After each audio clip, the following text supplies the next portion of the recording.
infinite complaisance, people went to and fro over the earth about their little affairs, serene in the assurance of their dominion over this small, spinning fragment of solar driftwood, which by chance or design man has inherited out of the dark mystery of time and space.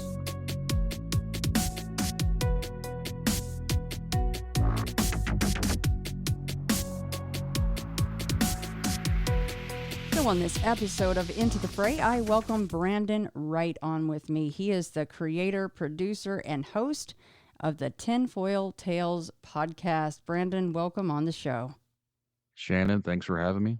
An honor to be here.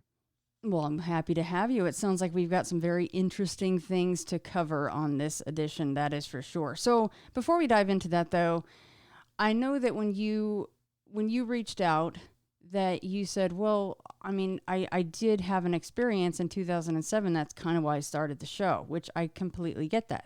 This experience definitely piqued my interest for obvious reasons.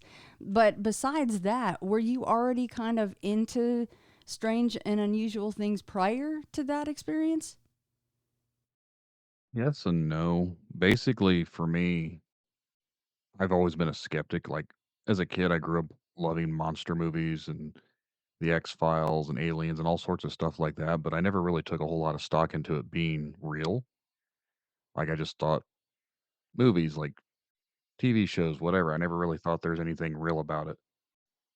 I think it was around that time when I used to watch like Ghost Hunters and stuff, which I think that was about the time that they were coming out, and there wasn't a whole lot of paranormal stuff that was on TV at the point of the early 2000s. And then basically what happened in 2007 was an eye-opening experience, and for a long time I've struggled to accept what happened because as a skeptic it's hard to justify and explain something that's very strange. And a lot of the things that happened during this 5-minute span I still struggle with today to accept for what it was because it doesn't make any sort of sense to me. And that's kind of why I do the show because I wanted to find answers. I was never really a podcaster. I was more or less looking into music and stuff like that, like I did bands. And then when 2020 came through and everything kind of went down the toilet for that, I had an idea about starting a podcast. And that's kind of where I got the idea from. And then I started looking into other shows, and my ideas that I thought I had was original. I realized there wasn't original. There's a lot of different shows doing this type of stuff. So I still kind of just sat on it for a couple of years, and then I didn't actually start doing it until probably 2022. But I started trying to interview with people and stuff to see if I could find information, see how other people had experiences or whatever to try and help my own curiosity. But going down this rabbit hole's made me have more questions than it has answers, to be honest. So 2007, and then, as I mentioned before, as much information as you want to share as far as where this happened, and then you can dive right into the story. This happened back in February of 2007 in Indiana. I live in northern rural Indiana, and basically where I'm at is geographically it's within two rivers. So this whole area used to be Native American land too. There's still a tribe somewhere in the region that had a whole lot of like this whole area was like some of their lands, and then now it's more or less not. Obviously, it's farmland and everything else, but I still live generally in the same area. I'm only a few miles from where this happened. But it was February of 2007. I worked at a paper stock warehouse company, and I was one of their box truck drivers. Our boss at the time told us if we hurried up and got everything done for the night, she would let us leave and just write us out because it was basically our Friday morning. So we did the best we could, got everything down to the main plant, dropped it off, got back, and it was around 4:15, 4:30 roughly. She told us just to go ahead and leave, and she was going to write on our time cards that we left at like 6:30, whatever time we're supposed to get off. I go out, start up my vehicle, has to warm up. It's cold outside, and a couple of other people have left. I get on the main road, and I turn, and I go down, the county road that goes towards my house. And I see in front of me there is a vehicle. I see like the tail lights, obviously. And I don't remember if I knew it was my coworker. I feel like I did, but I don't exactly remember. I just know someone was driving in front of me. And basically, I see his tail lights swerve to the side of the road and they swerve back on the road. And I'm thinking, what is this guy doing? Because back then we didn't have smartphones. We didn't have people scrolling around on Facebook or whatever it is they do. So I'm just confused as to what's going on. And as I get closer to this area, I see his vehicle like get back on the road, but right behind his vehicle, I can see what looks to be, I thought, a person. And as I got closer, my headlights are hitting, and it looks like a person wrapped in like a large blanket or a big black coat or cloak or whatever. And they're moving very weird. It's like almost like a stumbly type of movement. It almost looks like I've always said it kind of looks like a person that had a, I don't know, basically the incredible waving arm wacky tube people you see, like those blow up things with the wind that kind of flap around. It looked like that, or almost like glitching in and out, like very strange movement patterns. But as I get closer to this thing, I too have to swerve because it's walking in the center of the lane and towards the center of the road, and it is not moving out of the way.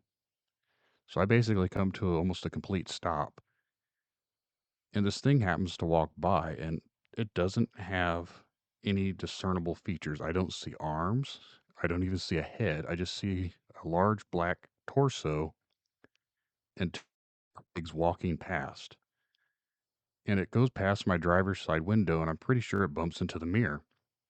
So I know it had to have some sort of solidness to it because I'm pretty sure I remember it bumping the mirror. But I'm trying to look up the window to see what this thing is, and I don't see the top of it as it's walking past. So I realize that whatever this thing is, it's leaning forward quite a bit, but I can't see the top of it. And I'm driving a Ford Explorer, which I think's like 66 inches is what it says online from the top. So that's 5.5 feet. This thing leaning forward, and I still can't see the top of it, so I'm guessing it had to be at least a foot higher than the vehicle. So that's 6.5 feet. And if it stood straight up, it had to be at least 7 feet, just guesstimating.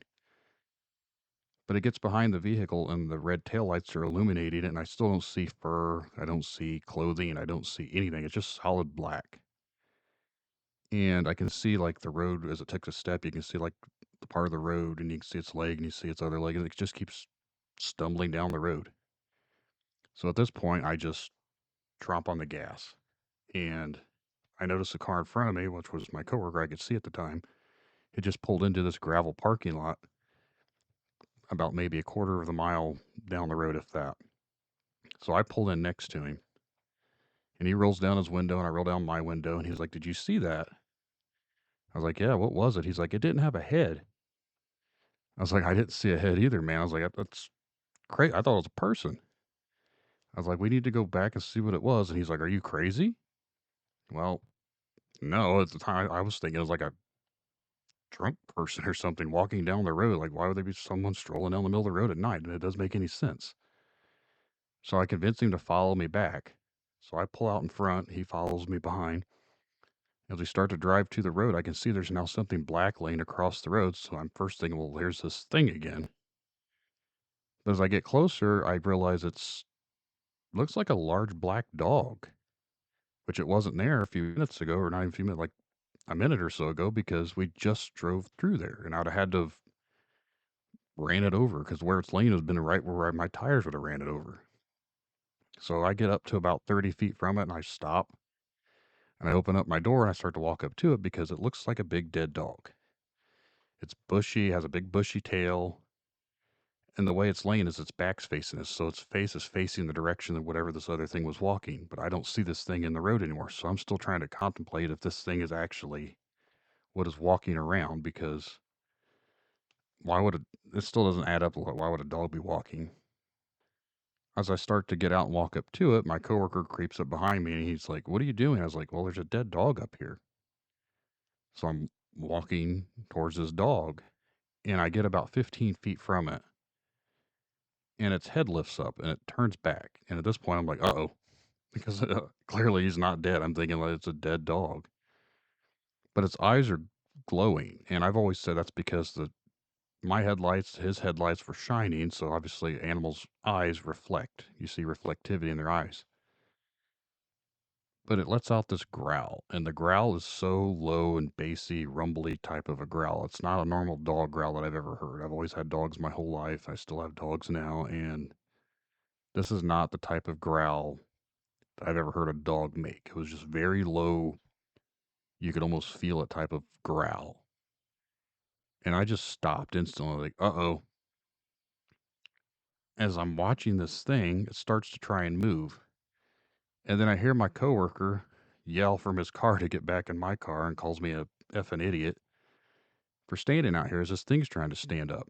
Well, for whatever reason, I don't know why I didn't move, because I'm thinking if I run, obviously it's going to chase me or whatever. So I'm watching. It does like a little bit of a hobble trying to get up on four legs. And then it stops and directly stands up. And by that, I mean it stood up like a human, which makes zero sense to me because there's no way a dog can do that. I've seen dogs hop around on its back legs before, and it didn't have that appearance. Like, it almost stood up like a person wearing a werewolf costume. And for some reason, my brain processes this as, well, clearly someone's out here screwing around in a werewolf costume, because it didn't have that weird looking bends to the legs. It almost had very humanoids, like its shoulders on the front, like its front legs would have been off to the side. The arms dropped down.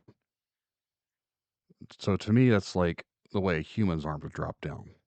It doesn't add up to be a normal animal type. And the way it stood up, its knees, I don't remember its knees bending backwards like a dog's would. They almost bent forward like a person's would. But when it stood up, we were looking eye to eye. And this thing's face, it looks like a normal black wolf. There's nothing weird looking about that. And it didn't have the stereotypical werewolf hands or anything like that. It had normal dog paws. Everything about it looked like a normal dog. It was very puffy, almost like chow dog's puffy fur. It didn't have any like humanoid features other than the way its arms and legs were. Like, it didn't, but again, it didn't have hands, it was just paws. It didn't have those raccoon type fingers that some people claim they see. But we're staring at each other, and it's maybe just 3 to 5 seconds, not very long, just enough to him staring at me. I say him, I don't know what it was. But it crouches down almost like a hunkered position, and it starts to go off to the side of the road. I never seen it use its front legs. Like, it pulled them up towards its chest and kind of like crouched in that crouch position, but then it walked off still on its hind legs. Very strange way it walked off. That's always been something I've tried to understand. Like, I don't know how it managed to walk like that. It looked weird. But it didn't look like it was struggling to walk that way. Like, it looked like it was normally able to walk on two legs. So to me, none of that makes any sense. But at this point, I can't see where it goes because it goes off into the edge of the road, and this whole area is a deer preserve. So there's an 8-foot fence that goes around this whole perimeter for a couple miles. I didn't see it go over the fence. I didn't see it go through the fence or under the fence. I don't know where it went. It couldn't have just went off next to me because should have saw it. But it went off into this ditch line, and then it was gone. At this point, I start to walk back towards my vehicle. So I'm like, where is this thing going? And my coworker finally gotten out of his vehicle, and he walks up next to where my vehicle's parked. He's up by my driver's door, and I walk back there, and I'm like, dude, did you see this? Like, what is going on? It's crazy. And as we're trying to talk about it, I happen to notice standing down on the ground between us, there is a field mouse. And the field mouse is also on its hind legs, but its front legs, it's wiping itself. Like, its fur is all wet. It doesn't make any sense, but it's like cleaning itself. It's wiping its paws, and it's rubbing its head, and it just keeps cleaning itself. So I take my foot and I nudge it. Like, I do a little bit of a push. It just keeps cleaning itself. It doesn't even care that I touched it. So to me, I'm like, okay, I'm done. Like, this is weird stuff going on at this point. Like, I can't understand why a mouse is standing out in the middle of the road too, and it doesn't even care that I touched it. Like, a wild animal would have ran off. So something strange is going on. I said, I'm going home. He goes home. I go to bed. I wake up the next morning and I try and sketch a little picture of this black dog looking thing.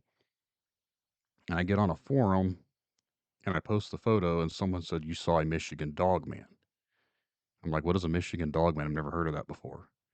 Like, I knew what a Bigfoot was, but I knew a Loch Ness Monster was and some of the other lake monsters, but I never heard of Dogman or anything like that.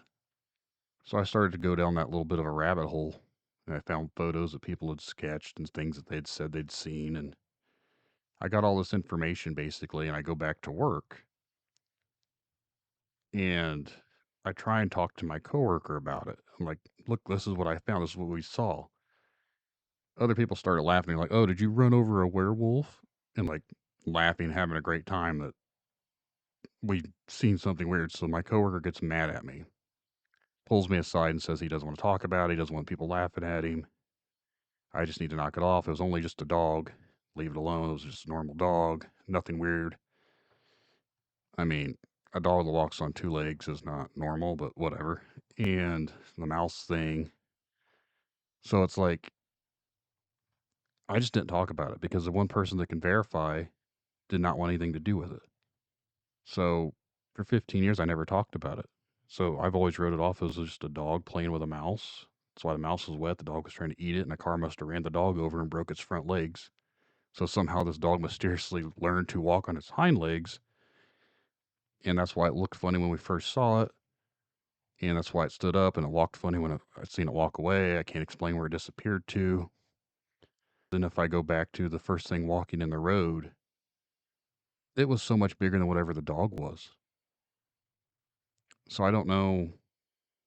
Like, I struggle to put it all together. None of it makes any sense. To me, the whole thing just is so bizarre that it doesn't even seem realistic because it's so strange.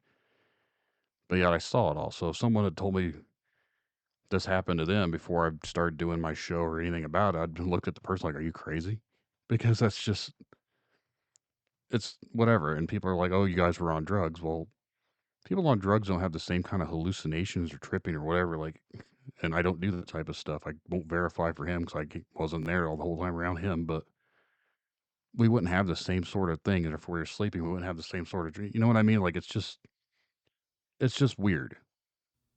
You said something really interesting that I guess I wasn't, maybe I just didn't catch on properly, but you're saying that the first thing that you saw when it bumped the mirror and all that was not what you turned around and came back upon and you actually got out of the car and saw. You think that those are two different creatures, entities, whatever.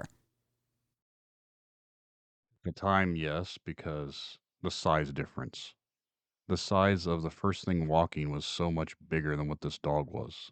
I'm 6'3", and the dog and I were basically the same height. The first thing walking was so much taller than my vehicle, and it was leaning forward. And by lean, you know how like an old person uses a walker, like, and they have a lean to it. That's almost how this thing was leaning. Like half of its torso was leaning forward, and it was still much taller than my vehicle. And then its legs were a lot thicker than what the dogs were. The dog was very proportionate for a dog that size, but again, I don't know of any dogs that stand up on its hind legs that are almost as tall as me. The field mouse, I was not expecting. That was, that was just so out of left field. I'm like trying to think, like that is just such a strange thing. So, but what you said at the end was kind of where I was thinking is that it seemed like it was laying down only for purposes of maybe playing with it prior to eating it, or simply just it was curious. Was it injured at all, do you think? I know that the way it crept off was very strange, but you did mention a couple of times, even, and whether it was the same one or not, who knows. But was it injured? Because you kind of mentioned it almost seemed to have trouble getting up at some point. You know, like you mentioned, it was almost, even use the word like stumbling around or wobbled. Do you think that it was injured at all, or it was just laying there playing with the mouse, or maybe spit it out, or whatever it was doing with the mouse? My skeptical side says it was a dog that got ran over, but I can't verify that one way or the other. I didn't see blood. I didn't see anything like it. the way it was moving and it stood up, even if a dog had been ran over, I don't know of a dog that would be able just to stand up directly upright like a person. Dogs' legs and stuff bend a different way. I don't know if they can stand up and just stare at you like flat-footed. I say that in the sense of I wasn't looking at its bottom feet, but I just noticed when it stood up, it had a very humanoid stance. And I have a German Shepherd right now, and she stands up on me. Her paws have to come up and touch my chest for her to stand up on her back legs. Like she can't just upright stand that way. And the way this thing stood up, it didn't look like it had any trouble standing upright. But it also had shoulders like a human, like the way its front legs or arms or whatever you want to call them were off to its side. They were dropped down like a person's would be. A dog's would usually have those bends like at the elbows and stuff, and like their paws would be flopped down. This thing didn't. It just stood like straight down. That's why I said maybe they got ran over and it broke its front legs. But even then, that was still a very weird way of it standing. Like it doesn't. I don't, like I said, I've done everything for 15, well, 17 years now to try and explain this in the most logical sense. And the more I try and explain it, the worse it actually ends up sounding. Because at this point, I'm like, it was a guy in a werewolf costume. Had to have been. But why would he be in the middle of the road in the middle of the night? And then basically, how did he make his eyes reflect? How did he make that growl? If that's someone pulling a prank, that is an awesome prank that they've never done anything else with. Like, it's the only time I've ever seen anything like that around here. And I've lived out here basically my whole life. So I can't explain that. And if someone has the ability to make a costume that can do all that, they need to go work in Hollywood because that's a very passable, believable looking costume. It must have been crazy to see something that could be eye to eye to you, crouch away or be in this crouched position and walk off on two legs like that. That must have been an insane sight. The way it walked off is very weird because it wasn't a very crouched position, but the way it walked off that way didn't look like it would normally have walked off that way. That's why I come back to it maybe it was hurt because I never seen it using its front legs. It pulled them up to its chest when it walked off on its two legs. But again, it's like in a very hunkered down, like strange position. Like I don't know how to describe it other than it looked like you know how like a person would squat. It was almost in like a squatting type position, but that's a weird way for it to walk. Like even a normal dog wouldn't walk like that. Yeah, so it like a crab walk, like if we try to crab walk in a way. That's how it's walking off. Yeah, kind of. Oh God, Like a that's very weird. weird look. Initial thought was person, and then you had to be that close to say werewolf. Did you ever feel at any moment that, I mean, you mentioned that, oh, I know that I shouldn't run. Did you ever get the sense that it maybe had this inkling like, oh, it actually might come at me? Well, I guess I'm asking, what did you have your contingency plans in, you know, how your brain will work a million times in a moment if you're in a situation like that? Were you running through the permutations of what could you do if it came at you, or you were just like, it's too big and it could handle business on me too well. There's nothing I could do. If it wants to have me, it will. I never thought of it coming to get me in the sense of that because if it wanted to, it easily could have because I was so close to it. I was more confused. This whole ordeal, like I've thought about it almost daily. When it was standing up, I wasn't afraid. I was so confused. It's like it's almost I laugh. I guess it's like my nervousness or whatever. I kind of laugh at it because it's like it's so weird and so stupid that I'm standing there watching this thing stand up, and for whatever reason, my brain doesn't process like, "Hey, idiot, you should probably get out of here." And I'm just standing there watching it. Like, not one point did I figure I should probably start walking backwards towards my vehicle because I was just confused as to what was going on. And I've had people tell me before that, well, you were really brave. You went back, you went to see it, and you didn't run away from it. I'm not saying I'm brave. To me, I was thinking I was looking at a normal dog at first because that's what made the most sense. Had I known what it could have possibly have been, like what I know today, I would have never went back. But looking at it from this perspective, like looking from back then, there's a whole lot of difference in my mentality than it was back then. Back then, I didn't believe anything like that. I just thought it was normal animals. So when it stood up, I'm like, oh, it's just a dog. Well, why is it standing up on two legs? How's a dog doing? Like my brain's trying to process all of that. So for me, it's if I'd have seen it today, knowing that there's possibly weird things out there, I would have never got out of the vehicle. I would have never walked up to it. I would have just like, yep, there was something there. Kept driving. Did it look so much like a normal dog that had it not picked its head up, would you have actually gone even closer to it or possibly even put your hand on it to see if it was dead? Yeah. That was what I was going up there to do, is to move it out of the way of the road, because to me it was a dead dog and I was gonna check on it and probably drag it off to the side of the road. But because it had puffy fur, had a long bushy tail, everything about it just looked like a dog, and I'm a softie for dogs and animals, so for me, I would have felt bad if a dog was hurt. I would have probably tried to help it. That's what my mentality was, like, "Oh, there's a dog up here. I need to go check on it." Like, that's what I was thinking. Did it walk off quickly or do you think it more walked off like, oh, well, they just interrupted me. I guess it's time to go? Didn't try and leave very fast. It was more or less just like, "I'm gonna walk away now." Like, it wasn't running or anything about it, like, hastily. It was just kind of going off to the side of the road now. Like I said, if it wanted to come at me, it easily could. I'm literally 15 feet from it. All I had to do was jump and lunge one jump, and I imagine it could have got me if it wanted to. There's no way I'd have made it back to the vehicle. But it seemed like it had zero interest of wanting anything to do with me. Like it growled at me to say, "Leave me alone," is how I feel like it.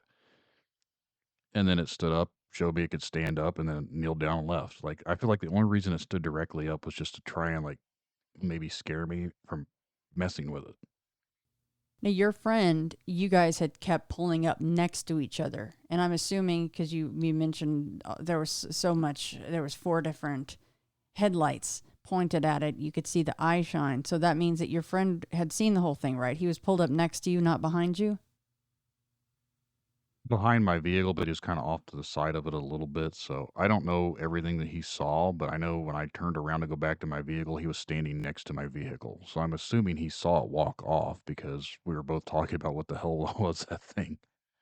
So, I wish that he would have talked about it, because the one person that I need to verify everything refused to talk about it, and then he ended up going to first shift, and then he got laid off like a few months later, and I've never seen the guy or heard from him ever again. So I don't even know where he is. I'm sure I could track him down with the internet these days.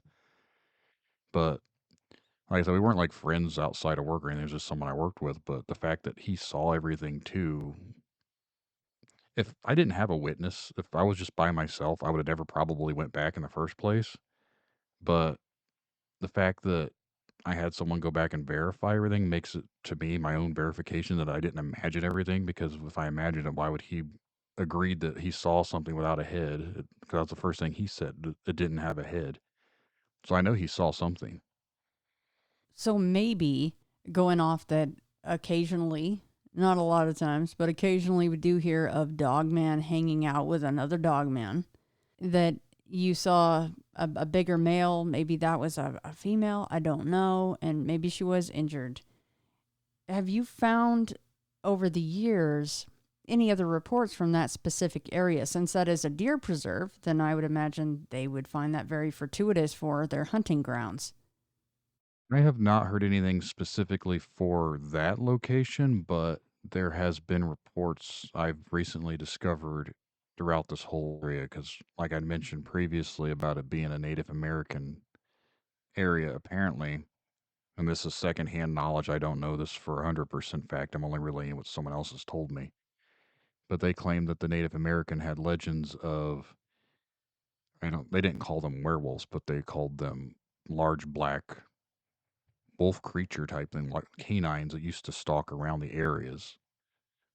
Back in 1986 or 1987, I had a person talk to me a couple months ago that they were not too far from the outskirts of town. There's a reservoir, and they were out there doing some hiking, and They were being stalked by large black canines.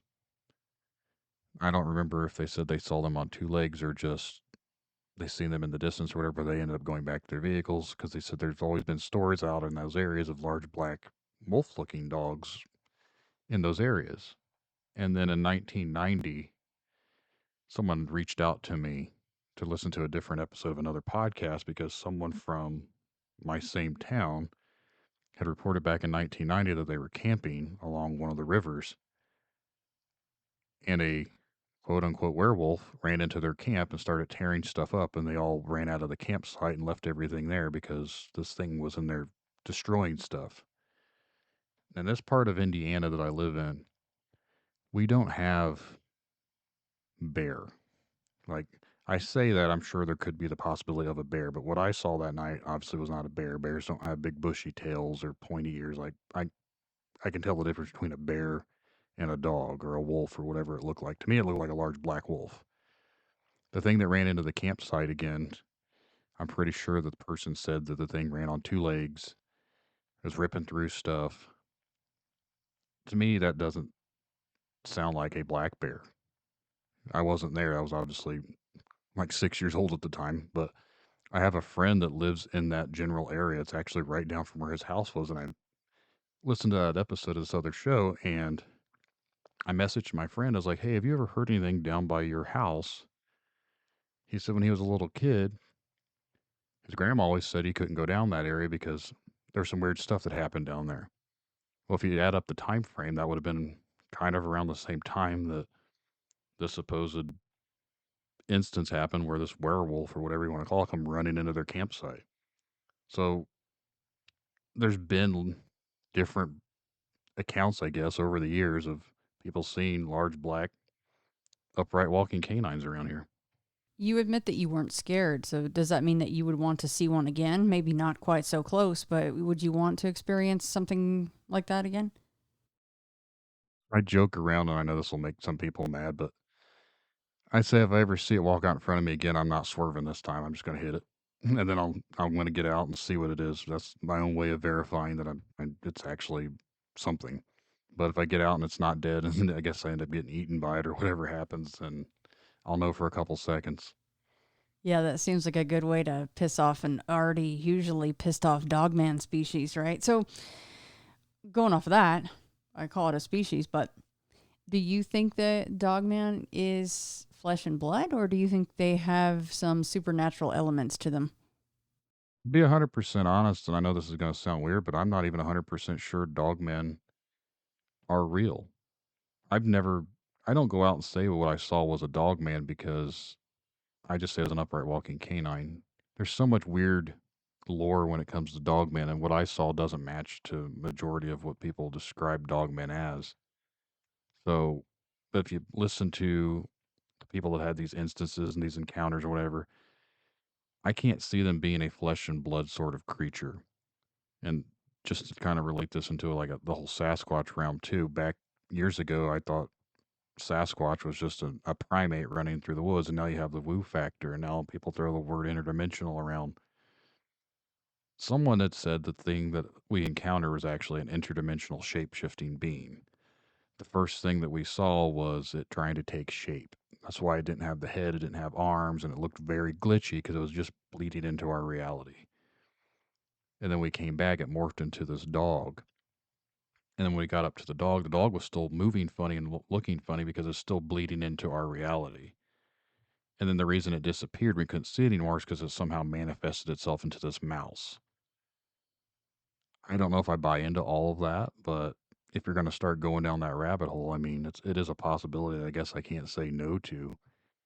But far as like what dogmen are, I can't see them being just a flesh and blood sort of creature because it doesn't really make any sense in an evolutionary scientific term. Like I can get behind Sasquatch being flesh and blood because all primates, we've known there's been larger primates like Gigantopithecus. So that I can get behind. But when it comes to like a dogman, it just doesn't seem to add up logically in like a biological evolutionary sort of way. So is it a different sort of species from a different plane of existence? I mean, I have no idea. I could get behind that, I guess. I could see where for you, even outside of, getting him to come on your show or anything outside of that, even just for you to be able to talk to that coworker again, just the two of you would be nice. And for him to just be honest about how he felt, what he initially thought, and then the change in the thoughts by the time you guys made that U-turn to go back to look at this thing, it would be nice to talk to him just for you. I've thought about it and I've tried to maybe find him, but at the same time, it's like this guy was not necessarily the most credible person. I don't want to mention his issues that he's had in his personal life, but basically, I don't find his credibility to always be the most of believable.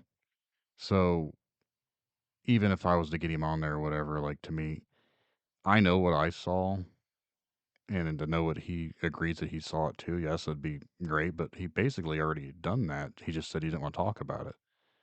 So for me, I know he saw something, and if anyone knew who this guy was, if something like that bothered him to where he didn't want to talk about it, knowing his past history, it really had to screw with him because just knowing how he was, and someone else had brought that up to me, like considering who he was and how he reacted to it, it must have really messed with him because normally that wouldn't have been his mentality about it because he was the type of person that was always wanting to fight and argue and everything else. Like he's Mr. Billy Badass or whatever you want to call himself. So for something like that to screw with him to where didn't want anything to do with it, it must have really struck a different nerve with him more than did me. Me, it struck my curiosity, and to me, on him, it seemed like it almost struck into fear. Well, yeah, that's saying a lot. If that's normally his MO is to fight and be very vocal about things, then yeah, whatever he saw, maybe he's never mentioned it to another soul again. It's probably more than likely. I just know, like when he basically threatened me, I was like, I had a better chance of surviving this dog than I did him, just because of just we've seen him do some crazy things there. And my buddy that I am still friends with, he knew him from outside, and he said he'd seen him walk up and just straight up lay a guy out over something stupid. So I was like, yeah, he's not the type of person I wanted to upset. So I just, like I said, he said it was a dog. I was like, yep, you're right, it's a dog. All right, so switching gears, I know that we are going to speak about your current house, which you moved into in 2020.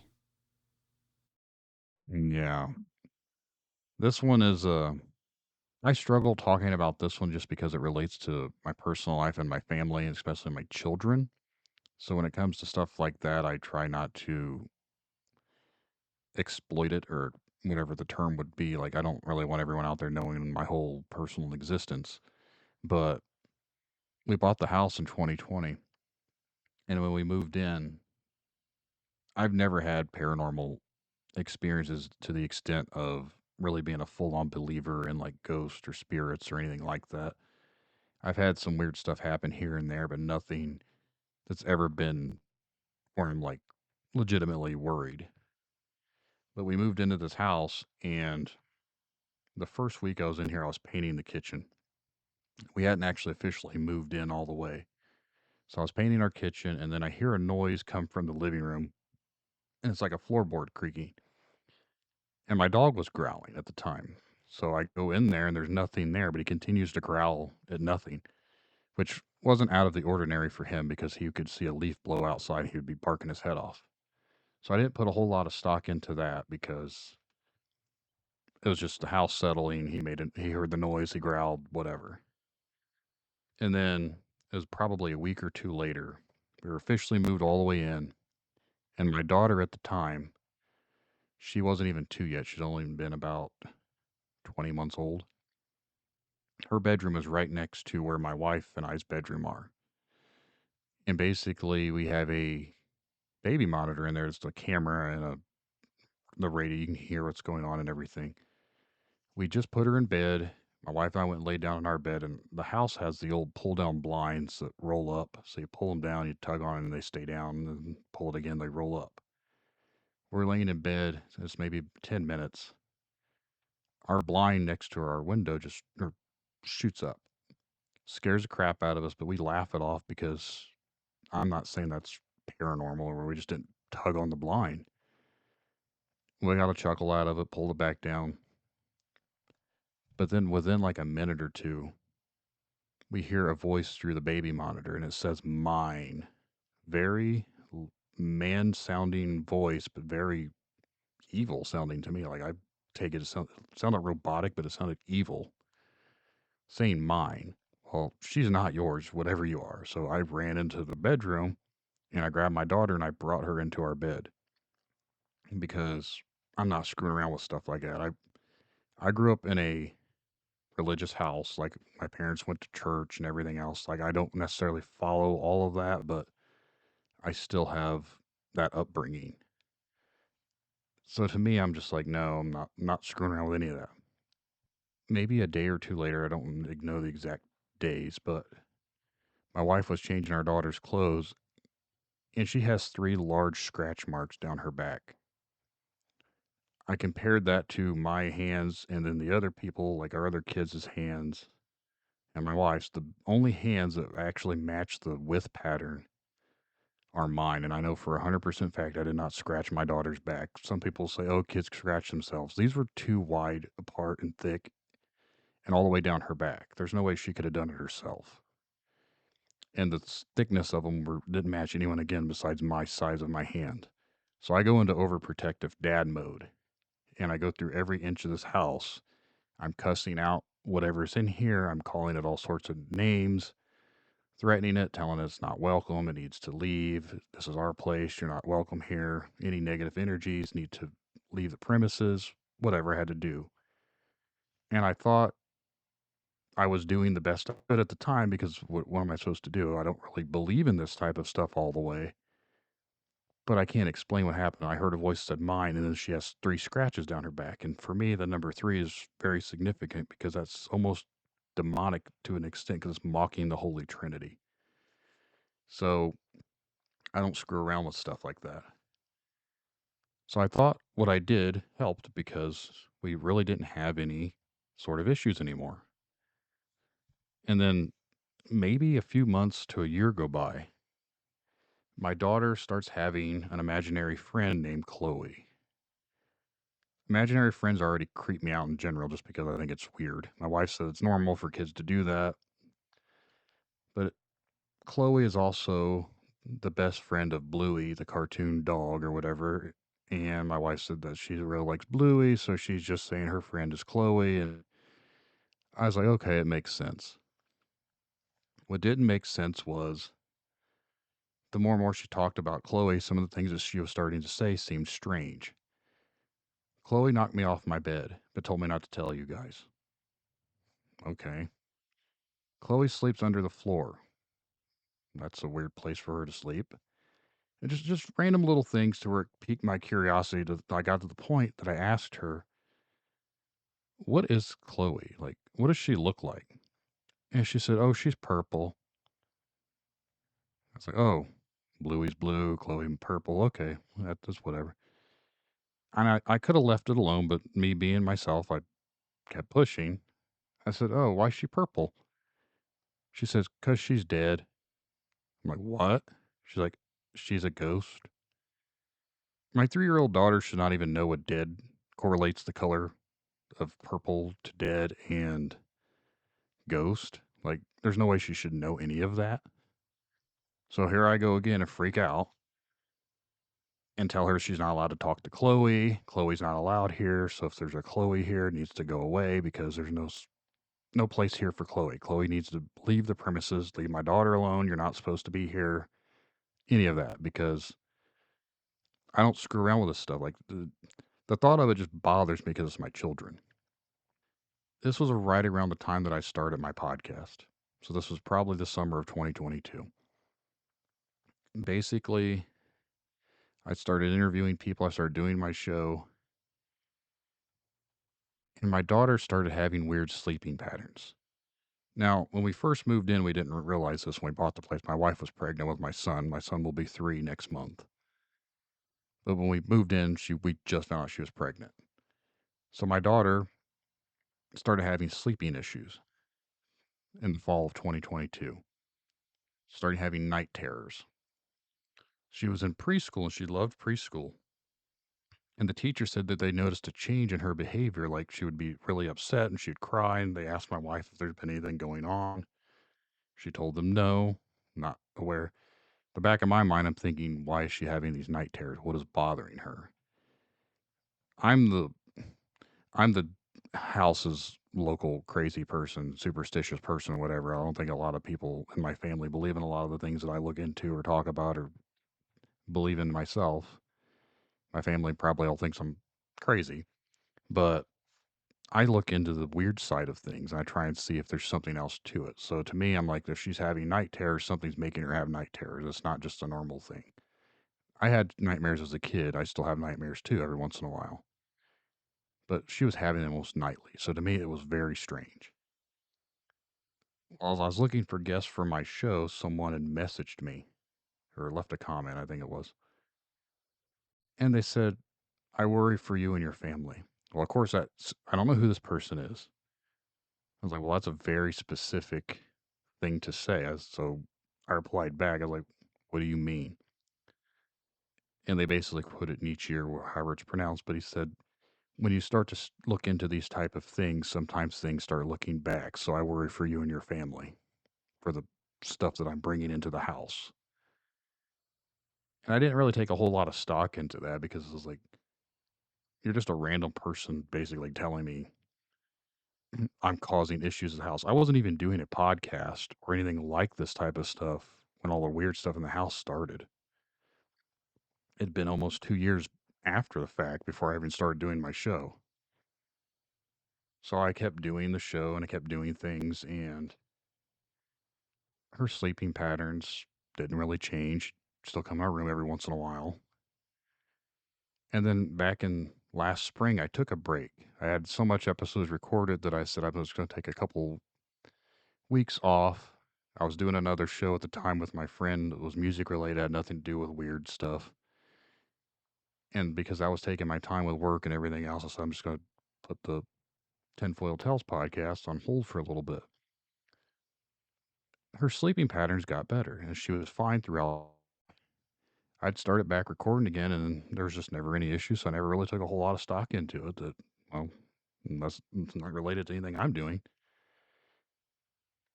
And then I think it was September of last year, my kids have a couple friends over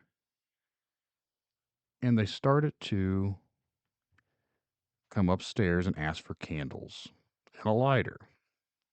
And I didn't really think anything about it. I thought it was strange, but my wife gave it to them and she had just assumed that they wanted to light candles and stuff in the basement because it smells weird down here. I don't know. And then within a few minutes, I start hearing screaming. So run down the basement and I yelled at my wife, I bet they're doing a freaking seance. Sure enough, I get down here. They have a makeshift Ouija board that they're trying to talk to spirits with. One of their friends had this great idea. So I went to straight crazy dad again and started yelling at all the kids about, you don't know what you're doing. You don't know what type of things you're going to bring in here. And I told the girl that wanted to do it, I was like, you're going to have a manifest a demon. It's going to follow you home. You're going to be stuck with it your whole life. That friend has never came over since then. The other one has, but I don't know if I scared her to where she doesn't want to be here or she went home and told her family that the crazy dad screaming at her about demons and all sorts of stuff, so they don't want her around here. But that happened. And then within a couple weeks, my 2-year-old son now started having the same sort of sleeping issues, and my daughter has sleeping issues again. So I was like, what have these kids brought back into my house? So I went through the house again, did my little ritual of trying to banish whatever's in here, thought everything was fine, and then I believe it was in November. And I throw this in because I'm just going in the sequence of how all the weird stuff has been going on. Out back in our backyard, out behind the trees, there's a field, and there's above the trees, we've seen this orange glowing ball. It looked like a flare. Now, it's not outside the possibility that it could have been a flare because there is a company that builds flares not too far from where we live. But in the 30 plus years that I've lived out in this area, I've never once seen them ever shoot off a flare. So I'm not saying that's not a possibility, but that's what I thought it was at first was a flare. And I yelled for my wife to come and look, and I yelled for my older son to come look. And I've criticized people that have never thought to like record things. Like everyone has a phone in their pocket. No one ever thinks to take a picture or record the video. So I'm watching this stupid thing and I never once did I think about recording it. So now I'm kind of a hypocrite for criticizing people for it. But we watch this thing hover and then it moves off to the side just a little bit and then it goes up and then just disappears. Now, if that was a flare, I would assume it would have came down and disappeared, not moved to the side, then went up and then disappeared. So to me, is that related to anything? Probably not, but it is in the order of the weird stuff that was going on. About 2 or 3 weeks later, we see more weird lights. We're coming home and we were up at the four-way stop sign and I see what I thought was Starlink. There's like a sequence of lights, but they're all just hovering. And I threw my phone to my wife. I was like, record that. And that's because I'd already remembered I didn't record the other thing. So this time I like tossed her my phone. We hit a bump, so we got like 2 seconds of recording, and she apparently hit the button again, not realizing after we hit a bump. So then she started recording again, and by the time we were recording again, you can barely see the lights. And when I try and send off the video to other people, they can't see it on their end, but I can still see it on my phone. So for anyone that ever looked at it on my phone, you can see what we were recording. But for some reason, the quality or whatever, it just makes it so bad that you can't actually see the lights. Is that related to anything? Probably not. But again, in the sequence of how weird stuff's going on. And I don't remember if this was before or after, but my dog was chewing on something. And I ended up getting her to drop it, and it's a tooth, which I have photos of the teeth. I'll actually email you the teeth. But she drops this tooth, and I pick it up and I check her mouth. Like, why? She's 3 years old. She shouldn't be losing teeth. But I don't see any spot in her mouth where she lost a tooth. So I thought it was strange that she has a random tooth. And I got looking at this tooth, and it looks like a small child's tooth. The only difference is it has a root, but it's about the size of a little kid's tooth. So I kept a hold of it till my wife got home from work. And I showed it to her, and she agreed that it does look like a little kid tooth, but the root's weird. So I said, it has to be an animal tooth. I don't know where she got it from, but it looks like a little kid's tooth. I don't know what happened to the tooth. I gave it to my wife. Didn't think anything else about it. And then my son, the 2-year-old, he's laying in bed between my wife and I. And he looks up at the ceiling and he's terrified. He's saying, Daddy, ghost, ghost, Daddy, ghost. My wife she's like, do you hear him? Now, he doesn't even really talk at this time. Like, he's just now started talking a lot more. But this was before Christmas, and he only said a few things. He should not know what ghost is. And I'm like, yeah, I hear him, but I'm facing the wall, and for whatever reason, I did not want to turn over and look at whatever he's seeing because I didn't want to see it. But he said it again, so I roll over and I look up in the ceiling and I see nothing. There's nothing there. I don't know what he's pointing at. There's like a shadow from the fan light, but it doesn't look like anything but a shadow to me. It's like a square. So I'm like, maybe he's just seeing that and saying ghost, but why does he know what a ghost is? It's just strange. We got him calmed down. My wife was holding him. She's like, he is shaking. That's how afraid he was. So we got him calmed down. Somehow managed to go back to sleep. And then about 4:30 in the morning, he wakes up and he's like, Daddy, Baba, Baba. I'm the one that always has to get up in the middle of the night and get him things. So it's always Daddy, Daddy, Daddy, Daddy. So I get up and I go get him his milk bottle. I warm it up, bring it to him. But as I'm getting up to leave the room to go get it, he said, oh, Daddy, ghost gone. My wife's like, did you hear him? I was like, yep, ghost gone. The same shadows in the ceiling. So I don't know what he was looking at. And then a few days go by. I actually recorded this, so I have it on my phone. He comes into the living room, and you can see again he's afraid. He's like, ghost, out, out, ghost. I was like, what are you talking about? He's like, ghost.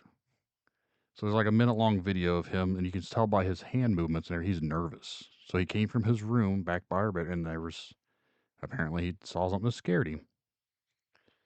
So I went through the house again, tried to banish whatever's in here, hoping it would all go away. And then this was right before Christmas. I have a dream, and this is straight up craziness. Like in my dream, something is trying to take my son, and I've always wrote it off as basically because I've been so paranoid about what's going on. But something's trying to take him, and I'm not saying they're aliens, but they were short, little, humanoid looking things. They look like little people, but they're pink. They're not like gray aliens. They don't have the big bulbous eyes or anything like that. But they're little pink, fleshy colored humanoids, no clothing, but they're wrinkly. And they're like pulling on him, and he's screaming and then crying, yelling for me. And I'm going after him, and I'm kicking these things. I'm punching these things. I'm reaching for him. And one of them, and I laugh at the time now, at the time I did, it lifts up something in its finger, and I says like an ET finger or something because it like had the glowing into it, and it touched my nostril. And I woke up out of my dream, but I freak out because he's no longer laying next to me. So I'm trying to figure out where my son went because he was asleep there a little bit ago. He had managed to go under the covers and crawl all the way to the end of the bed. He's never done that before, and he's never done that after. So that's the only time that's ever happened when he's having a dream, or I'm having a dream about something taking my son that he's no longer next to me. He's in a weird position. I got him from under the covers. I brought him back up between my wife and I laid down. I held on to him. I went back to sleep. The next morning, I woke up and went to the bathroom. And I looked in the mirror. The same nostril this thing touched my nose. I have crusty blood around it. At this point, I'm over. I'm done. I freak out. I run to my wife. I tell her what's going on. She kind of laughs at me and says that I must have been picking my nose in my sleep, and that's what I was dreaming about. And I was like, whatever. Well, she proceeded to tell her family later that day because it is right before Christmas. Her family came over to her family Christmas at our house, so they were all getting a good laugh at me apparently probing myself in my nose. And then I told them, I said, what if it wasn't a dream? And then everyone gets quiet and looks at me like I'm crazy because I'm a crazy person as usual. But we go get through Christmas, and then we go to Disney World for New Year's. We took the kids as part of their Christmas present. So we're gone for a week. We come back. And it's probably the week that we're back. We keep a lot of drinks out in our garage, which we have an attached garage with a fridge out there. So for the fridge in the garage, we put all of the pop and all the waters and all the other stuff out in there. I think it was like 1 in the morning. I woke up and I was really thirsty. So I went out to grab something to drink. And I came back in. I noticed in the hallway, we have one of those little light sockets where you put like a night light in so it can light up the hallway. I saw a 15 to 18-inch shadow on the wall running down the wall towards my daughter's bedroom. So I instantly took off because the only thing in the house that we have is a dog, a German Shepherd, and we have a cat. Whatever the shadow was on two legs. I didn't see the shadow on the ground, but I saw it along the wall. So I gave chase to see where the hell this thing is going, and it goes right to my daughter's bedroom, and I run into her bedroom, and she's actually sleeping in her bed, sound asleep. I don't see anything, so I'm like, this is freaking weird. I go back and lay down, and at this point, I can't go back to sleep because I know what I just saw, and again, it goes into my daughter's bedroom. So I debated on even telling my wife because of all the weird stuff, anyways. And I think I waited a couple days before I said anything. And then maybe a couple weeks go by. This is now in February. The dog is chewing on something again. My son, my older son's like, what has she got? And she opens her mouth and she drops a tooth. And I pick it up and I was like, oh, she found that tooth again. And at this point, I turn around to show my wife that the dog apparently found that tooth. My wife is just sitting there. She's very, very pale looking. And you could just tell there's something wrong with her. And I said, what's wrong? And she wouldn't say anything because the kids are all around. Well, I get her. So I was like, what is wrong? She said she threw that tooth in the trash after I gave it to her. I said, well, clearly not. It's right here. She's like, I threw it in the garbage.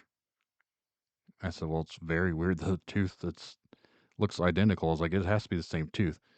So I took more photos. So I have the photos from December and February. And to be honest, it 100% looks to be the same exact tooth. So she said she threw it away. I don't know how the dog got the tooth back. I don't know how the tooth got back in the house. I don't know how it got here. I took the tooth down the road and I threw it off into a field. I can't explain why a almost child-looking tooth keeps showing up in my house and the same dog keeps having it. But I got rid of the tooth. I come back into the house. That's just been a weird instance going on. My kids still have night terrors. My daughter keeps coming in saying she has dreams about little things. I don't know what the little things are. I asked her to draw them, and what she drew me doesn't look anything like what I'd seen in my dreams, so I don't know. But that's basically what's been going on. Now, we haven't had anything major happening that I can knock on wood or whatever here in the last couple months, but that tooth and obviously the dreams of my kids coming in and sleeping in bed with us, that's just been what's going on now lately. And I'm hoping, I struggle saying it's paranormal because a lot of it could just be wrote off as anything but paranormal, but there's just too many weird instances of going on that I don't know how else to describe it as. It's just all over just weirdness. Well, first of all, I wanted to say that I am sorry that they are messing with the littles. It's all fun and games until that occurs. So hearing that they're scared in their own house is pretty awful. So I'm really sorry about that. It's all cool and interesting and exciting until that happens. So I will say that right out of the gate, from my experience of talking to all these folks over the years, more often than not, they'll go, well, I have a ghost encounter. I have a ghost story. And then they start talking, and then I'll go, well, have you seen UFOs? And they go, well, actually, yeah, I have one time or a couple times, whatever the case is. More often than not, that is the case. That there are these, you have essentially classic ghost activity in some way, shape, or form that can go up or down either way, left or right. But then they also they can have the strange dreams, and then they have seen UFOs. Have you had any instances besides that really incredible one where you actually woke up and you have this whole dream where you're fighting off these entities and your son, it seems to be somehow feeling that or having the same dream, and he's down at the bottom of the bed under the covers, that's so sad to me to hear that. I hate that. Have you had any other instances like that at all? Not that I remember. I do wake up a lot and I can't move. Like, I feel like I'm awake, but I'm not able to move, and people say it's sleep paralysis or whatever. That actually just happened to me about a week or so ago. It seems to happen like once a month sometimes. Like, I feel like I can't move, and then like I manage to like kick out, and I'm like, oh, okay. But I never took a whole lot of stock into that as just being my eyes are open, but I'm still asleep. But I've never had any dreams that I remember of having any sort of things involved. Like, I don't remember a lot of my dreams, to be honest. Like, I don't have very vivid dreams. And the ones that I do, they're the ones that like I said, usually stick out, and that's very few and far between. I know I've had nightmares here and there as a kid, but nothing ever like this. The only things that I ever really remember, which is strange, but I always have dreams that I'm falling, and that's usually when I like jerk in my bed and I wake up. But as far as like having anything similar to that, and then the random bloody nose, like crusty blood, to me, I don't believe in coincidences, especially like that. So I really struggle with that one. I don't say I'm being abducted by aliens or anything like that, but like I can't write that off. I don't know else to describe it. My wife says I was picking my nose. Maybe I was, but explain how my kid's under the bed or under the covers at the end of the bed. I'm having that dream, and they touch my nose, and on my nose has crusty blood. Like, that is just too coincidental, and I just don't buy into that.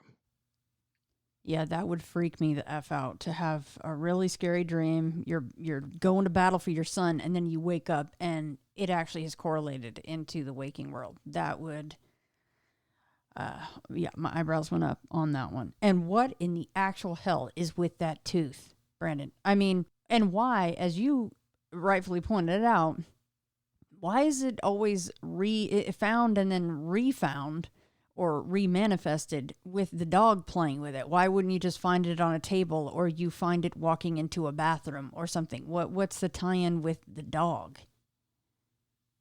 I have no idea. And to be honest, the dog, I think there's a little bit more to the dog thing in general because my daughter's bedroom, the one that we heard the voice come through, like it's the far corner of the house, and her room in the very corner in the ceiling will get moisture. I've had someone go into the attic and look, it's nothing wet up there, but during the winter, if it gets really cold, she gets moisture in that corner and she's afraid of it. Even as a little kid, she'd be afraid that there's water in her ceiling. And I'd go up there and wipe it off with a towel. And I could never, it's not soft or anything like it, but it's like condensation, like forms right in the corner of her bedroom on the ceiling.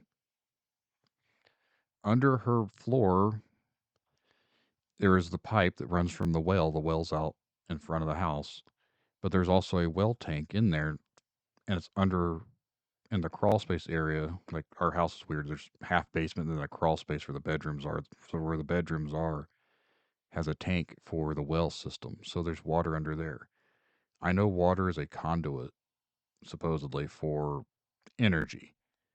These energies or whatever they could be entities. I don't know if that correlates to anything. And again, I seen the shadow run into the room. The voice came from that room. A lot of the weird stuff comes from her room. And I've honestly don't even want her in that room anymore. But we're kind of stuck at where we can put all the kids. We got 4 kids, so it's hard to everyone unless they want to live in the same bedrooms together. But because of where her room is and with all the other stuff going on, it was right after the more recent stuff. I tried to put the dog. There was no one in there. That's when I went through the house, just me and the dog. I was banishing all this other stuff. I tried to make the dog go into her room. She like dead weighted me. She sat at the door. I had to drag her. She did not want to go into that bedroom. That is an instant sign of there's something strange with that room to me because if the dog is sensing something she doesn't want to go in there, what is in there? So I brought her in there. As soon as I let go of her, she ran right back out of the room. She did not want to be in the room. If my daughter's in there, the dog follows her in there. She'll lay down there with her. She doesn't care. But because she wasn't there, she didn't do anything. Our dog, we got her when we first moved in. So she was a puppy. We moved into the house in the first week we got her. So she's been raised in here with the kids in this house. So she's a German Shepherd and she's very, very protective of the kids. So I've always wondered if the reason she goes in there with my daughter's home is because she's looking out for her. But because she wasn't there, she didn't want anything to do with that room. And we've done some stuff. We've tried to bless the place. I've had people say they've got holy water they'll come and anoint the house with or whatever. I don't know if I buy into all of that stuff, but at this point I'll try anything that I can because when it's your children in your home, that's the one thing. People are, why don't you just move? It's not that easy just to pack up and move when this is my house. I shouldn't have to move. These things can move. Like I'm not getting rid of my house just because something else wants to claim it. Nope, that would be my mentality as well. So, have you guys ever had, and I know that you're skeptical and I think that's good. I think that you need to be that way. But when you really stop and think about it, have you had something or some things go missing and then they show up somewhere else to where you're like, oh, I must have just placed that there and forgot that I did that? Are there other instances like that? My wife and I have talked about this a lot, and I told her it's Fae folk. Our silverware comes up missing quite a bit. Like all of our spoons pretty much vanished, and we couldn't figure out where they went. And then somehow they're all back, and I feel like we have more than what we had originally, and no one bought any new ones. But now it's like our forks, we're missing a lot of forks. So that's the only thing that I've really noticed is our silverware comes up missing a lot. So when things start to go missing, so this it was all at once. It was, or not all at once, but so the spoons did their thing, and then they came back, and then the forks started to. They started to do it with the forks. It was all with the spoons and then the forks. It wasn't all of it together. Now, it was separate. The, Wow. the spoons have been periodically like missing, but now when we open up the drawer, there were so many spoons in there. I even asked my wife if she bought new spoons, and she said no. She said, but she ended up finding a bunch. But there were some in like the cabinet, and there were some in like the dishwasher. And so this is more than what we even had originally. So she doesn't even know where they came from. But now, like a lot of the forks that we have, like I feel like we only have like 6 or 7 forks, and we used to have like 12. So I don't even know where they're at.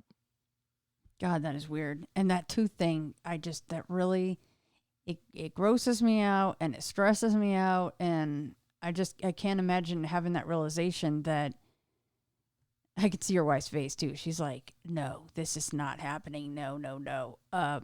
So I'm so sorry. When was it that you threw it into the field that second time? You took it out and got rid of it. When was this? I believe it was the middle of February. I bet you just don't want to see the dog playing with anything at all ever again because your stomach would probably drop thinking that it's always going to be that damn tooth. Um, that's my fear. We had another dog, and I'm not going to try and relate this to any of the weird stuff. So I checked both dogs' mouth to make sure that it wasn't a tooth from either one of those dogs. But the older dog was a boxer, and she was going to turn 11, but she just got really, we don't know what was wrong with her. She just got to the point where you could tell there was something off, and we were actually going to go have her put down because she didn't want to get up. She didn't want to go outside. None of that stuff. So all the kids were giving her hugs and love the night before because they knew that I had to work the next day. I had a meeting that I couldn't miss, but the following day I was going to take her to the vet and see what was wrong. If anything, we'd probably have to put her down because she would just, she was laying in her bed and she'd pee on herself. She wouldn't get up to do anything.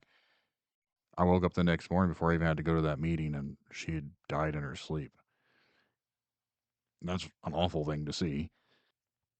I never correlated anything weird with that other than that she was older, but she was only 10, not even 11 yet. So I don't know if that's really old, but it's weird because once we moved in and we had the other dog and everything else, like those two were always together.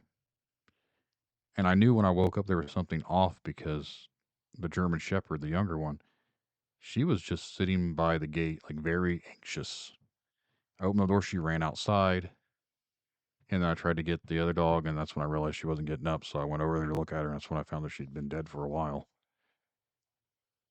Animals sense things, and I could tell just by the way she's acted. And ever since she's acted again, she's not used to not having a dog here, but she's been a lot more clingy than ever before. She literally has never been as clingy as she is now, but she will sleep in my room. She's never done that before. Pretty much every night now since the other dog passed away, our German Shepherd will go into my wife and I's room, and she stays in the floor and sleeps in the floor, and she will not come out of that bedroom. Like she just wants to stay in our bedroom. And again, my two younger kids are usually in our bedrooms too because whatever. So I don't know if she's just doing that because the other dog's not here, or if she thinks she's trying to protect or what's going on. But just a weird timing sequence because it was literally right after I found that tooth. It was probably like 2 more weeks later when the dog got really sick and just passed away. Well, just like how the dog will only go into your daughter's room if your daughter is either A in there or B will accompany the dog into the room. Yeah.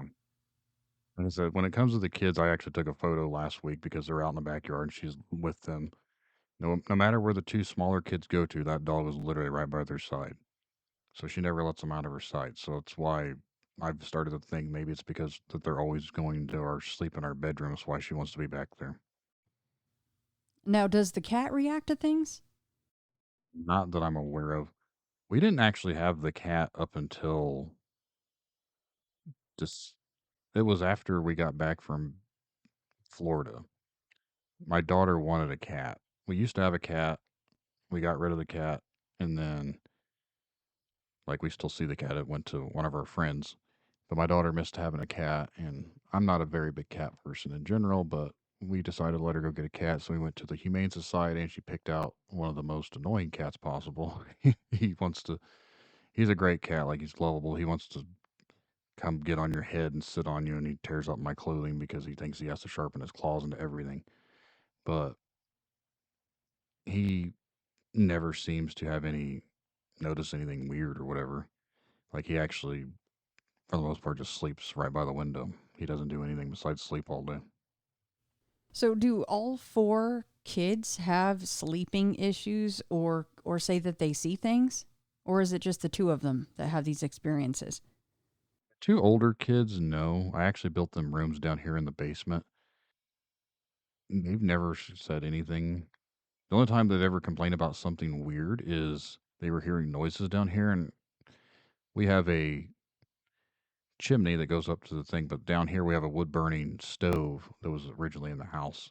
And this actually happened a week or so ago, too. Something keeps getting into the stovepipe because we can hear scratched into it. And one time I found a dead bird in the actual stove itself. When I opened up the wood stove, there's been a dead bird. So I don't know if they're coming down through the chimney. So they hear noises, like scratching noises. I think that's something getting into the chimney. So I don't know if it's a mouse or if it's a bird or what it is. But that's the only time they've ever complained about stuff is hearing random weird noises. My son said he's heard voices before, but you can hear noises from upstairs, like if someone's watching TV. So he could have just heard the TV and he thought he heard voices. So I don't know. Right.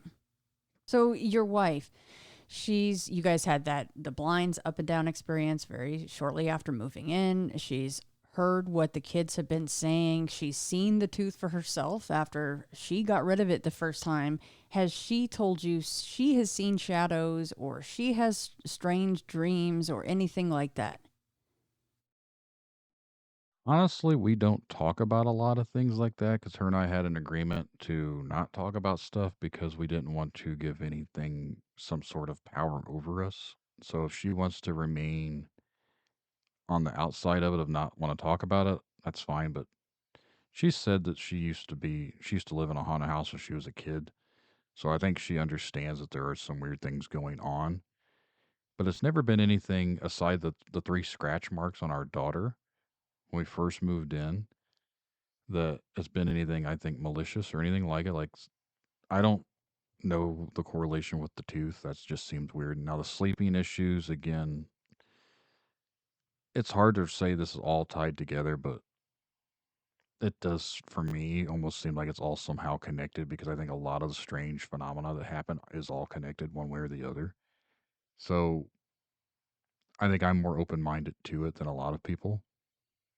Like my family don't listen to my podcast. They know what I do. They know who I talk to, and they know stuff about it. But like, they don't listen to it. I don't actively talk to them about it. I try and keep everything that I do contained. That's why I'm hopefully getting a studio. I'm gonna move it out of the house. I'm gonna record outside. I don't want everything that I'm doing to be in my house anymore because I don't know if it is because of what I'm doing. It's opening up something that brings things in here.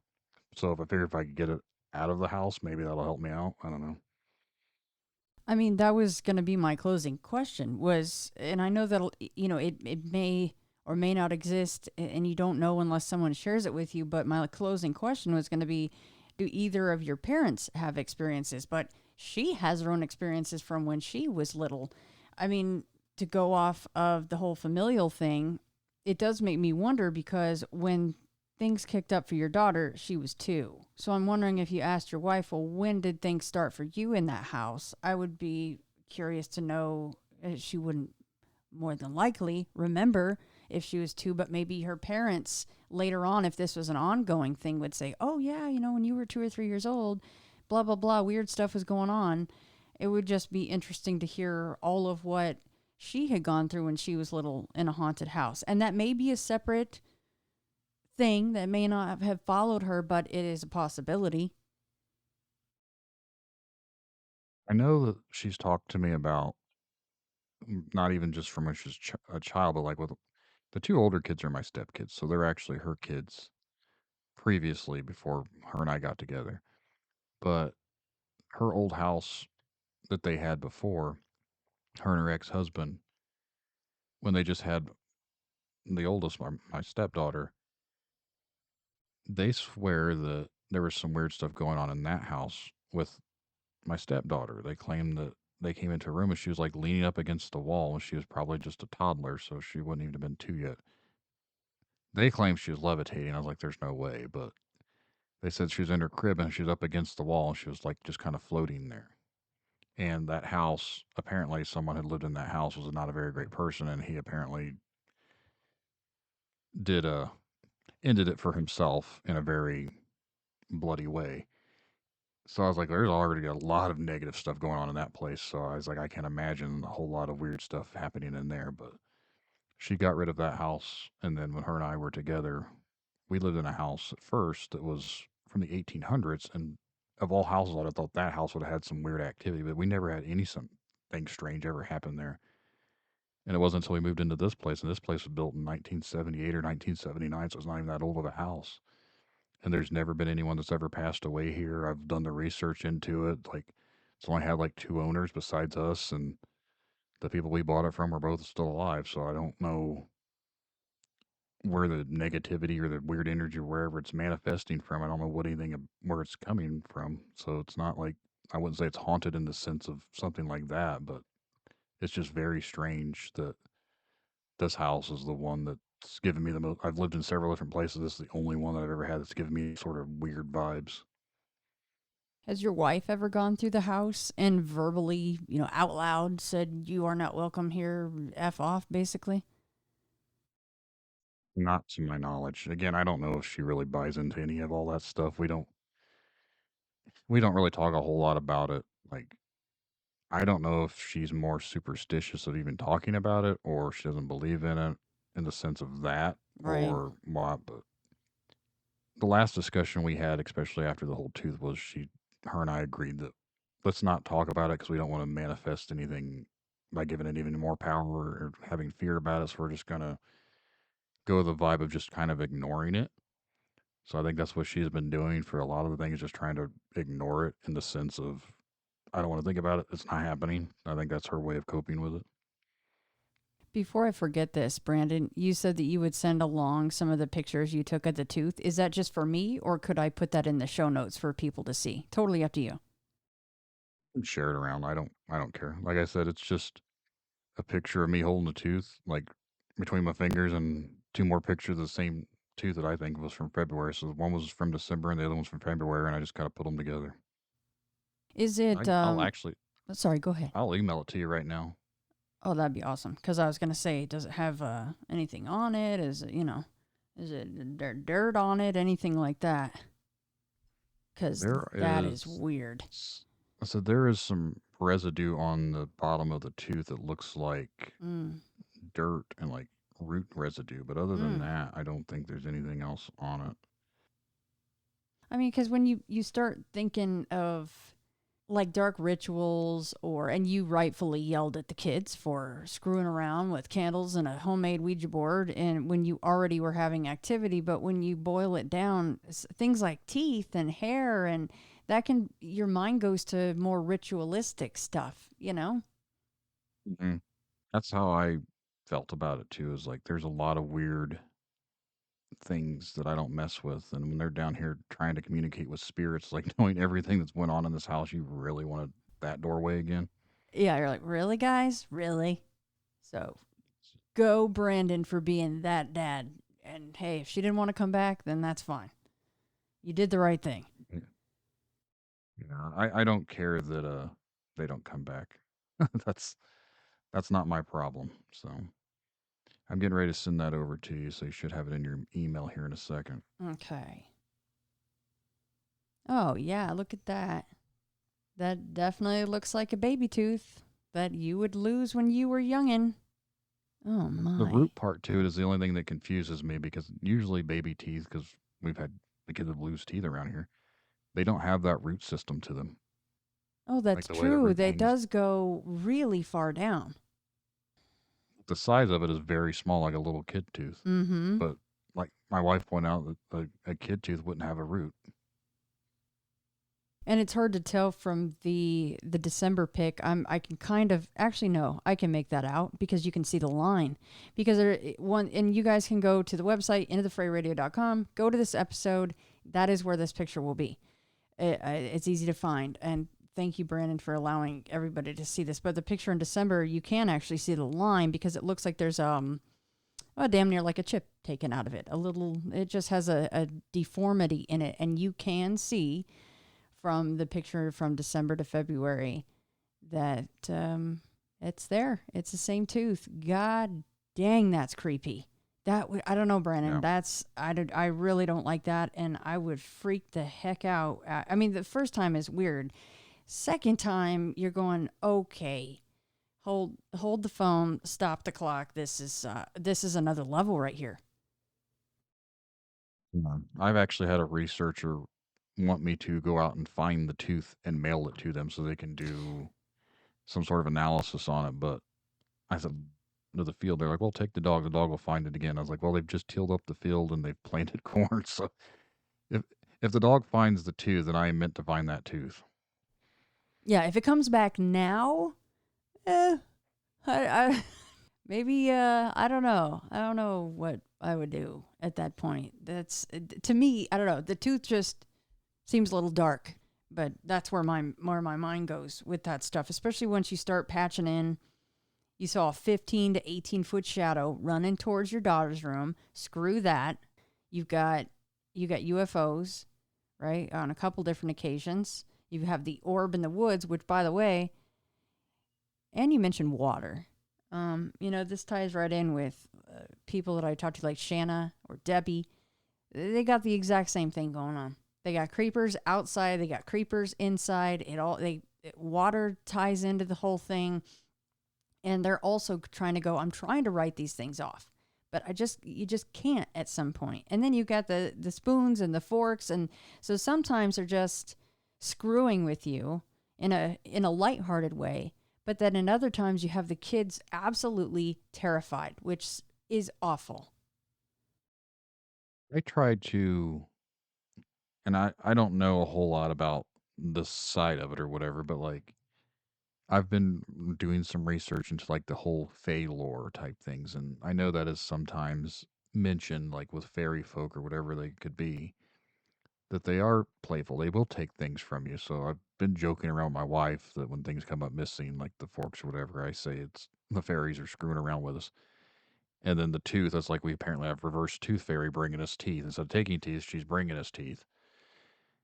Like I try to make light heart of it, but at the same time, I'm like, I'm joking, but I'm kind of not, and to an extent, because I'm kind of wondering, is this really true? Because seeing the 15 to 18-inch shadow down the hallway, that's very similar to the size of what people claim these little gnome elves or fairy folk people thing could be. And I don't know, there's so many similarities of where it could go, but being someone that's not really 100% believer in all this type of stuff, it makes it even harder. Yeah, sorry about that. I misspoke. I said 15 to 18 feet. It's inches. Yeah, and speaking of another past guest, is Pam. If you go to the Pam episodes, she certainly leans towards Faye because she can, but also you could also look at it as extremely demonic in a way. And that's why when my brain hears UFOs and ghosty stuff, but then you've got kind of this trickster element like a Fae, it's all got to be tied in somehow. When I was recording with her, she said she would see these Fae out in the trees and things. And these aren't pretty little, flitty little winged, beauty queens. These were sharp teeth, hideous looking, right? Some of them. They're all different as people can be. And her dog had to go outside to urinate. She said, and she's dead serious. She said, "Hey, can we pause? I need to let my dog out. He needs to go to the restroom. But we're not gonna talk about this at all until he comes back in, until he does his business." And I have the door shut, and she went back in, whatever room she was in, and settled back in. She absolutely refused to continue to speak on that subject. I can't remember what we talked about, but it was not the Fae. It was not her experiences for those 5 minutes. And she was deadly serious. And this is a woman that can go also into a Walmart, and she could see black humanoid masses in people's backs. And she said, I could tell how affected they were by how far into the back these entities were. So, then you're going, well, is that Fae or is that demonic? And most all of these people, like I said before, have exactly what you do. And you hear it too on your show. You've got the gamut going on. And what does that mean? And how do you even combat that? Which leads into essentially, I already said final question, but this would probably be it, is if things really kick up again, like if the tooth comes back, heaven forbid, or your kids really start saying, I'm getting kicked out of bed, I'm seeing the thing again, blah, blah, blah. Do you have a plan? Like, do you go, okay, well, I've talked to this person or that person, I'll try this, or you just kind of taking your wife's stance, like, I'm just not gonna try to talk about it too much, but you're doing it right now in your house. Thank you for that. I don't want this to kick things up, but yeah, is there a plan of action if it starts up really heavily again? If it gets to the point to where no one feels like they're safe in the house, then we will do what we have to do. If it ends up meaning we put the place up for sale, we enjoy where we live. Like we live out in the country. We have a couple acres. We got goats. We have chickens. Like it's our little mini farm. So this is what we've always wanted. The kids have plenty of room to play. Like this is our hashtag dream. I guess it's not necessarily our dream home, but it's the location. Everything is what we wanted. So I'm not going to just give it up.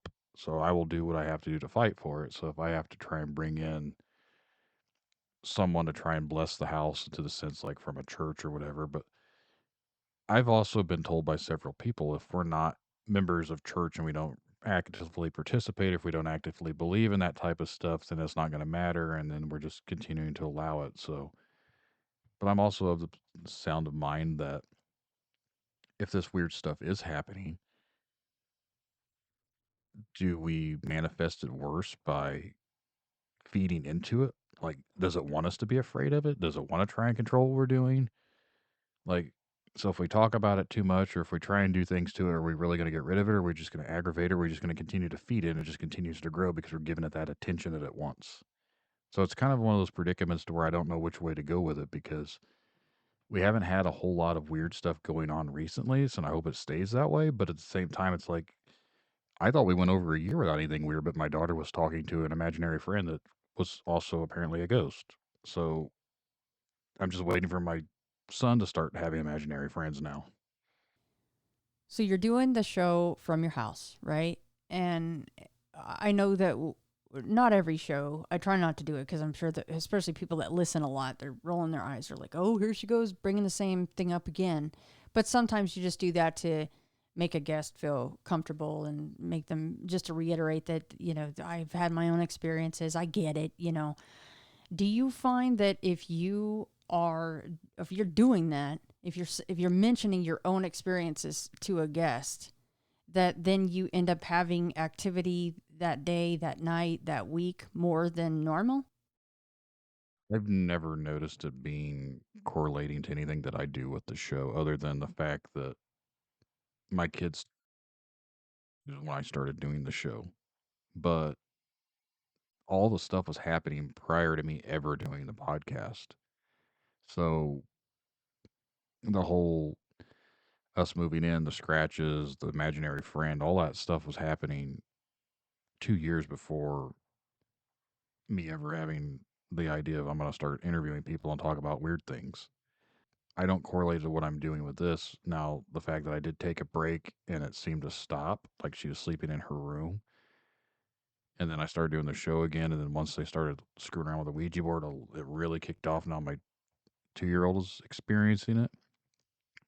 I don't know if that all correlates, but again, it's the time frame that the children are about the same age of when the weird stuff is happening too. So I don't know if it's just something that because they're younger, it goes into that, and then the tooth thing again. I don't know how that even vibes with any of it. It's just that's just weird and out there. Yeah, that two thing is such a huge bag of note for me. I would freak out. Do the kids, the littles, they still sleep with you guys every night in your room? Pretty much every night. It was about 2:30 in the morning. My daughter's banging on our door yelling for her mom, and then about 3:30 in the morning, I'm getting a yell through the baby monitor of my son yelling for dad. Like she yells for mom, and he always yells for dad. It's just how it's always been. And they get in bed with us, and they go back to sleep. And my wife and I struggle to sleep the rest of the night, but pretty much been our lifestyle now for the last couple of years. That initial kickoff with everything, part of it was a voice that came over the baby monitor saying mine. Have you heard that voice again? Has anything else come through the baby monitor again?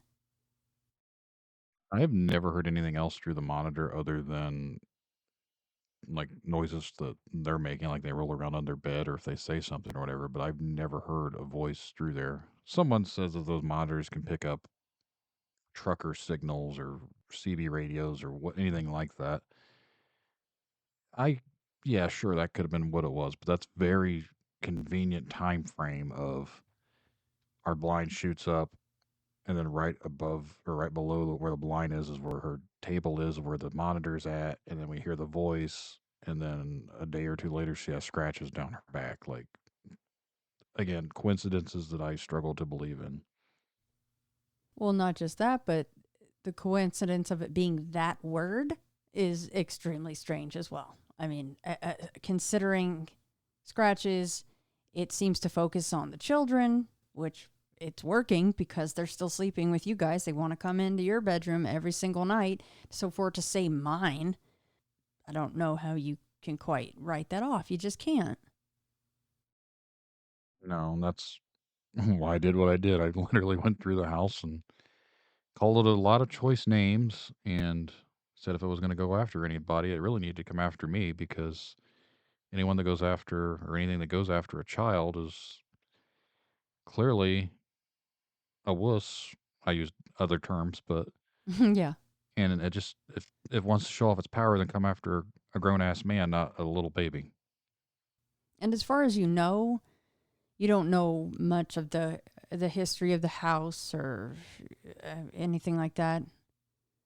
I just know that it was built in 78 or 79, and then someone bought it in the early 90s, and then they sold it a couple years later to the folks we bought it from.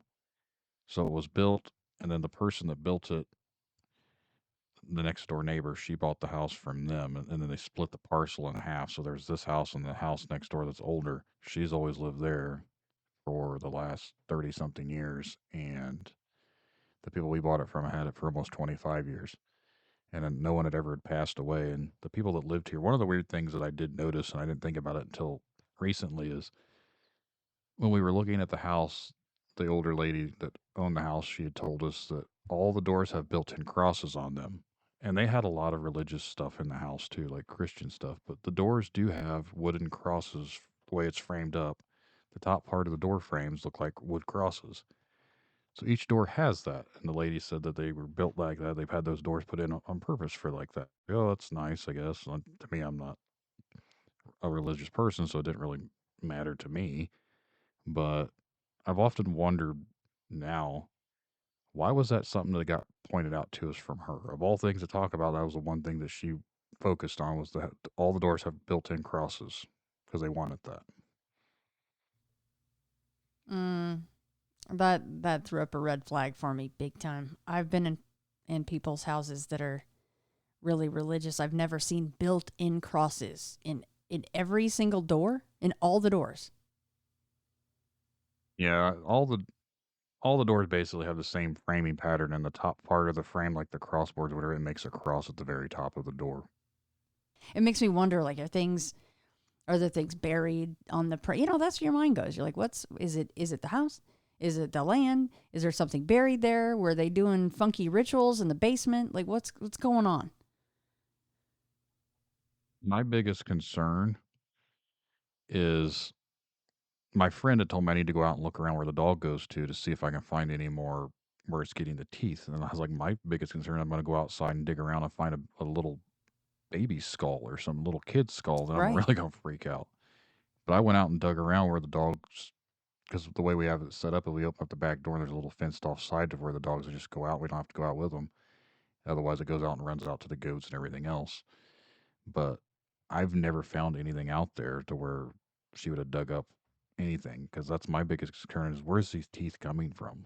Like if it's coming from a skull, then it's a little kid's skull, and then that's even worse. But so far, I've never seen anything, and that's one of my biggest fears is actually uncovering something like that. It might explain all the weird stuff going on, but at the same time, it's like that's not something I really want to find either.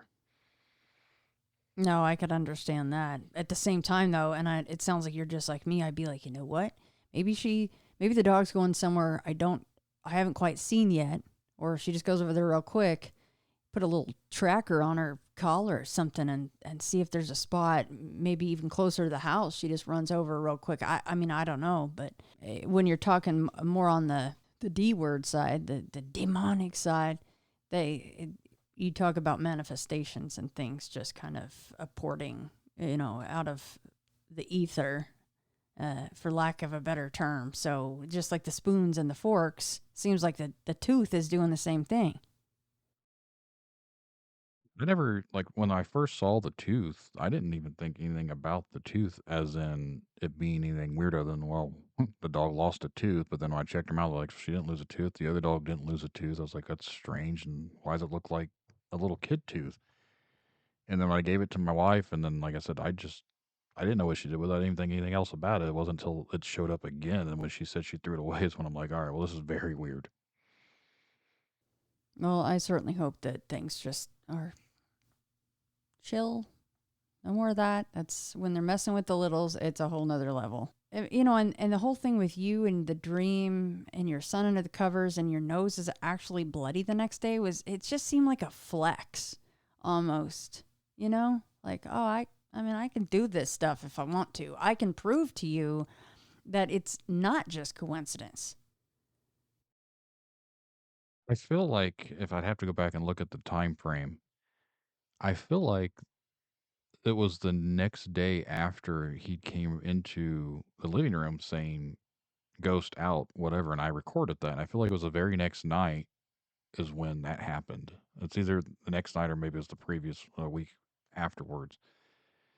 But I've thought that too, like something upset him to where he come running up to me, and then I chalked it up to me being so stressed out about him seeing things and bothered by it, and the fact that he's actually scared of whatever's happening.